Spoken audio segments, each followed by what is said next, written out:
Alors on m'avait vendu 150 personnes dans le public. Oui, mais c'est la révolution. Il faut faire un peu c'est la révolution digitale. De pub. C'est les chiffres syndicaux. Mais là, la police est passée. On est dans un quartier très policier. Les flics sont passés par là. Alors on nous dit, vous m'entendez d'abord? Oui, d'accord. On nous dit vous ne travaillerez plus jamais comme avant. D'accord, mais concrètement ça veut dire quoi?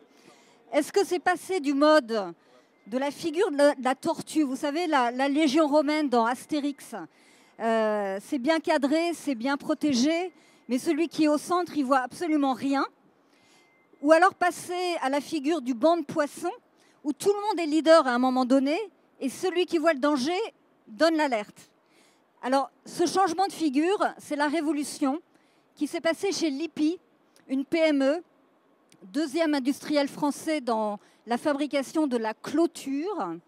Entre 2008 et 2012, il y a eu transmission de l'entreprise à la génération Y, en fait les petits-enfants du fondateur, et qui ont décidé que la clôture libère l'esprit. Donc ils ne l'ont pas décidé tout seuls, avec tous les collaborateurs. Ils sont passés quand même d'un système vertical de prise de décision à une culture d'entreprise fondée sur la liberté et la responsabilité de chacun. Donc la clôture libère l'esprit. Moi, je trouve que c'est un bel exemple de contre-pied créatif, de capacité à voir autrement la réalité qui nous environne. Donc justement, c'est quoi cette réalité qui nous environne aujourd'hui? La croissance infinie, bon, c'est sûr qu'aujourd'hui, c'est fini. Ce qui croît aujourd'hui, c'est la complexité, c'est la digitalisation, c'est la rapidité, le flou qui devient beaucoup plus fréquent que la vision claire à long terme. Et dans les entreprises, vous le savez bien, on n'est pas tous chez Lippi. On est souvent assez loin de modèles de démocratie participative. Dans les entreprises aujourd'hui, on constate un épuisement du système de performance, parce qu'il y a bien souvent épuisement des individus. Dans les entreprises aujourd'hui, il y a une baisse de motivation, parce qu'il y a une perte de sens, une perte de confiance au niveau collectif et au niveau individuel. Et parce que le collectif et l'individuel, ça marche ensemble.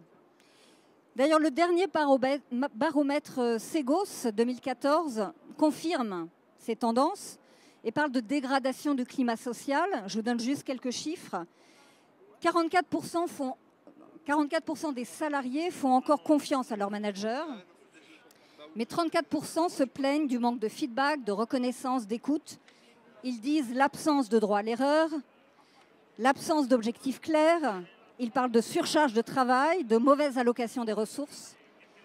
Et que coûte cette insatisfaction? 42% des entreprises disent lever le pied. 53% des salariés disent percevoir un stress régulièrement. 53% des salariés, 68% des managers et 71% des DRH. Bon, ça c'est une réalité effectivement qui nous environne, qu'on ne doit pas oublier. Mais je dirais que c'est l'histoire du verre à moitié vide. Moi j'ai envie de vous parler aussi de l'histoire du verre à moitié plein. Et c'est à titre de témoin que je souhaite partager avec vous ce qui bouge dans les entreprises aujourd'hui. Alors déjà, dans le rapport entre les clients et les organismes de conseil ou de formation tels que le nôtre, Talenteos, on vit depuis 5 ans une tendance très nette vers des demandes de la part de clients de co-construction, de co-développement avec nous en mode agile. Alors ça veut dire quoi? Ça veut dire de réels rapports de partenariat où les clients osent dire « ça se passe mal chez nous ». On sait qu'il faut changer, mais on ne sait pas très bien comment. Et nous qui osons dire, on n'a pas la solution. En tout cas, elle n'est pas toute faite. On va y aller par étapes. On va prendre le temps de vous écouter, d'écouter vos collaborateurs avant de vous envoyer une proposition budgétée. Après, c'est un jeu de pollinisation des idées entre eux et nous, où l'audace et l'agilité sont des clés de réussite. Donc l'idée maintenant, c'est de vous donner une image synthétique mais concrète de la demande de ces entreprises quand elles viennent chez nous chercher un conseil. Donc je parle de grandes entreprises comme Aéroports de Paris, Sodexo, Philips, ou des entreprises dans un autre domaine comme Apprentis d'Auteuil, voire des PME qui sont leaders sur des niches. Donc on a identifié 2 demandes majeures aujourd'hui, récurrentes, qui sont le besoin de collaboration, on en a parlé tout à l'heure, et le besoin d'engagement, qui est souvent traduit derrière une un besoin de demande d'entrepreneuriat individuel. Et le moteur derrière ces demandes, ce sont des questions: comment s'adapter au changement, comment changer nos modes de travail, comment faire pour renouveler nos leviers de croissance. Alors comme la croissance est en panne, qu'est-ce qu'on fait? On roule toujours au diesel ou on change d'énergie? Et si l'énergie, c'était les collaborateurs, tous acteurs? Alors je vais vous donner 2 exemples concrets sur des expériences récentes où une approche centrée sur l'homme, sur des valeurs humanistes, ont donné de bons résultats. Premier exemple, imaginez une entreprise internationale dans le secteur industriel en pleine réorganisation, confrontée à un manque de coopération entre des équipes, notamment une équipe marketing et une équipe communication. Des gestions de projets mal cadrés, des retards à la livraison, des incompréhensions dans les plannings ou entre les hommes. Ça vous parle, ça? Peut-être? Bon, c'est quoi l'idée derrière? C'est un manque de collaboration qui engendre, au final, une perte de performance et des plaintes des clients. Donc pour ça, nous avons proposé une solution opérationnelle, simple, mettre ensemble les 2 équipes pour se poser des questions comme: mais pourquoi ça a encore changé? Comment on peut communiquer entre nous? De quoi celui de l'équipe, celui d'en face, a besoin pour prendre ses décisions? Quelles sont ses contraintes d'organisation? Ce genre de questions très concrètes ont amené des débats et ont permis de se mettre d'accord sur un mode de fonctionnement opératoire. En fait, on a mis de l'huile collaborative dans le rouage du moteur. Je vous donne un 2e exemple. Comment développer mes comptes clients? Imaginez un directeur associé dans une société conseil en organisation. L'équipe de consultants est en permanence sur le terrain, chez les clients, mais il ne trouve jamais le temps ni l'occasion de développer du nouveau business. Alors derrière ça, c'est quoi l'idée? Ça, c'est un manque d'implication de la part d'experts, de consultants experts, un manque d'implication dans le développement commercial. Ils restent dans leur rôle d'experts, mais ils ne vont pas dans un rôle de développeur ou d'intrapreneur que l'entreprise attend également d'eux. Donc pour eux, nous avons proposé une solution opérationnelle pour chaque consultant, une grille d'analyse, une grille de compréhension de ses préférences, de ses comportements habituels, de ses ressources inexploitées pour identifier son potentiel complet. Si je fais de nouveau une analogie avec la voiture, nos habitudes, c'est un peu le pilotage automatique. C'est le changement de vitesse automatique. Quand on arrive devant une difficulté terrain, on peut rebasculer en mode manuel. Alors on utilise d'autres ressources et d'autres comportements. Et le comportement pour nous, c'est une véritable compétence. Une compétence qui se travaille. Mais évidemment, changer les comportements, changer de mode d'énergie en collaborateurs tous acteurs, c'est sûr que ça va avoir des conséquences fortes sur le style de management, la hiérarchie, la prise de décision. C'est un voyage dans lequel il ne faut pas se perdre, car à la clé, ce qui se joue, c'est la performance de l'entreprise. Peut-être qu'un GPS ne serait pas inutile. Je vais vous en proposer un sous forme de 5 fondamentaux, une sorte de conduite, une sorte de code de conduite, peut-être, pour de nouveaux rapports au travail. Le premier, oser le risque et donc le droit à l'erreur. On l'a entendu tout à l'heure déjà. Le deuxième, croire dans la responsabilisation de l'individu et en même temps dans la force de l'intelligence collective. 3, considérer les différences comme de la richesse et apprendre des autres en mode fertilisation des idées.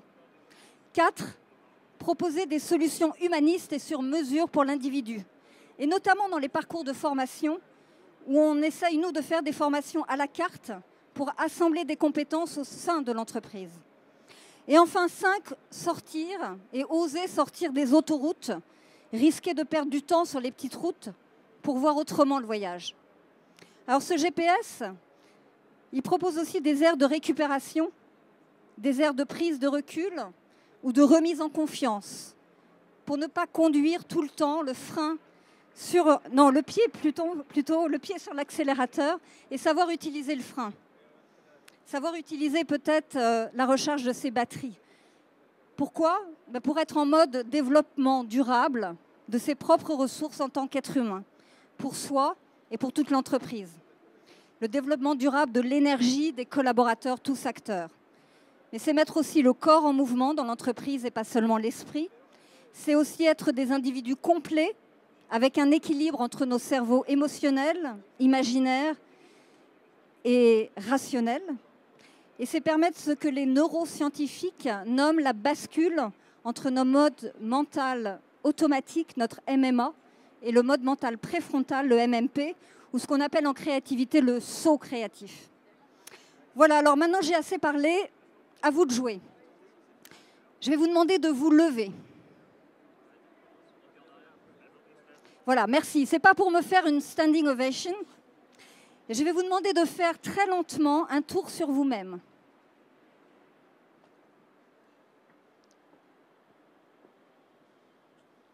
Bien, bravo. Je vous remercie, vous pouvez vous rasseoir. En fait, ce que vous venez de faire à votre manière, c'est une révolution. Au sens étymologique du terme, le mot révolution vient du latin revolutio, qui veut dire retour. Dans le sens astronomique, la révolution d'une planète, c'est bien le retour d'un astre au même point. Mais ce n'est pas forcément un retour en arrière, parce qu'on a parcouru du chemin, on a vu d'autres choses. Vous avez peut-être vu la salle ou vos voisins, même si vous n'êtes pas à 150, sous un autre angle. Vous avez changé de posture, vous êtes peut-être un peu réchauffé, vous êtes devenu acteur quelque part. Donc la révolution, c'est aussi bien sûr le changement dans la vie, dans les pensées, dans la société, dans les entreprises, mais ce n'est pas toujours le grand soir.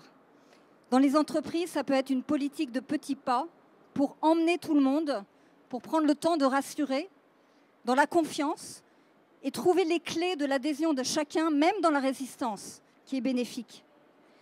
Donc je remercie chaleureusement mes deux associés, Alette et Natacha, qui m'ont aidé et qui seront à mes côtés et à vos côtés tout à l'heure si vous souhaitez nous rencontrer. Et enfin, le mot de la fin, pourquoi Talentéos? Effectivement, il y a une déesse grecque qui s'est promenée là-dedans, qui nous a inspirés. Eos, c'est la déesse grecque qui accompagne le passage de la nuit à l'aurore, car nous facilitons la transformation des comportements en mode formation ou en mode coaching d'équipe. Et d'ailleurs, à nous trois, nos 10 enfants de la génération X et Y nous aident à nous transformer en permanence. Et puis aussi pour talent, car nous osons penser que nous avons de nombreux talents complémentaires. Et surtout, nous croyons au mode « oui à demain », en libérant les talents de tous au travail. Et vous, comment allez-vous oser libérer vos talents? Je vous remercie.